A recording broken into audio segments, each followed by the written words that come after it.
Bismillahirrahmanirrahim. Banyak orang yang menjaga dirinya dan melindungi dirinya dengan jimat. Padahal jimat atau benda yang diyakini benda pusaka atau melindungi dirinya atau bisa menjaga dirinya atau bisa mengeluarkan penyakit yang ada tubuhnya melalui benda-benda, maka ketika ini diyakini punya kemampuan seperti itu, maka itu namanya jimat. Entah dia dari kayu, entah dia dari besi, entah dia dari tulisan, entah dari dia bungkusan apapun, maka ini namanya jimat. Dan jimat tidak boleh dalam Islam. Tidak boleh orang Islam memakai jimat. Kenapa? Karena hadis Rasulullah SAW bersabda, "Man ta'allaqa tamimatan faqad asyrak." Siapa yang menggantungkan jimat, dan orang banyak yang suka menggantungkan jimat atau di dompet, faqad asyrak, maka sungguh dia telah berbuat syirik. Itu hadis pertama, hadis riwayat Imam Ahmad. Dan hadis lain kata Rasulullah SAW, "Innar ruqa wat tamaim wat tiwala syirkun." Sesungguhnya jampi-jampi dan tamaim, jimat-jimat dan pelet adalah syirik. Hadis riwayat Ibnu Majah dan Abu Daud. Ini hadis lain lagi. Jadi banyak hadis yang mengatakan bahwa jimat itu nggak boleh. Dan ada hadis yang ketiga, bahwasanya Rasulullah SAW pernah melihat seseorang yang memakai gelang untuk menjaga dirinya. Kata Rasulullah, "Ma hadhihi?" Apa ini? Pertanyaan ingkari. Kata dia, "Minal wahina," sesuatu yang menjaga dirinya. Kata Rasulullah, karena ini jimat, maka kata Rasulullah, "Inzi'ha fa innaka law mitta wa hiya 'alaika ma aflahta abadan." Kata Rasulullah, lepaskan itu, copot itu, karena sesungguhnya kalau engkau mati dan benda itu ada padamu, atau dalam kurung engkau sedang memakai jimat, ma aflahta abadan, engkau tidak akan beruntung selamanya. Kenapa? Karena memakai jimat itu adalah kesyirikan. Kita menggantungkan tawakal kita bukan lagi kepada Allah, tetapi kepada benda. Menggantungkan kita punya tawakal dan percaya itu bukan kepada Allah lagi, tapi kepada benda. Sehingga syirik. Gak boleh kita memakai jimat. Walaupun ada orang yang mengatakan untuk membantu orang lain, hukumnya gak boleh memakai jimat. Walaupun dia tasbih tidak mengapa, tapi kapan diyakini dia punya kekuatan sendiri bisa melindungi diri kita, maka itu jimat.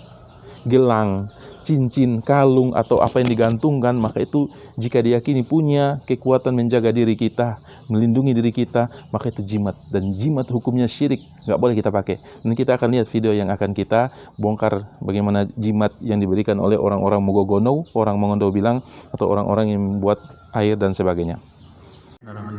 Pertemuan kita insya Allah, kajian kita tentang tauhid, tentang akidah. Malam ini insya Allah, malam ini kita minta dari jamaah tanpa kita sebut namanya siapa. Yang jelas ini insya Allah contoh-contoh bungkusan yang sering diberikan seseorang ketika kita datang minta muki ono ke intau.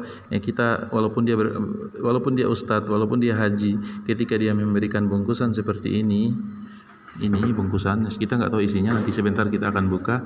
Ini termasuk jimat, dia berpindah hukumnya jadi jimat, walaupun isinya cingke atau lain-lain. Insya Allah sebentar kita buka insya Allah. Ini jimat insya Allah kita akan buka dan kita akan lihat isinya. Pemberian dari orang Mogogono, fungsinya sebagai untuk penjaga diri atau sakitnya tidak akan kembali. Yang jelas namanya jimat, walaupun dia nggak mau dikatakan jimat, tapi kalau dia udah fungsinya menjaga diri, membentengin diri, menolak bala, atau menolak bala berarti penyakit belum datang, atau penyakitnya udah datang kemudian dipasang ini supaya pergi, menghilangkan. Nah, itu sama jimat. Jadi walaupun si pemberi ini nggak mau dikatakan jimat, tapi ini jimat dalam syariat. Tamaim, insya Allah kita akan buka.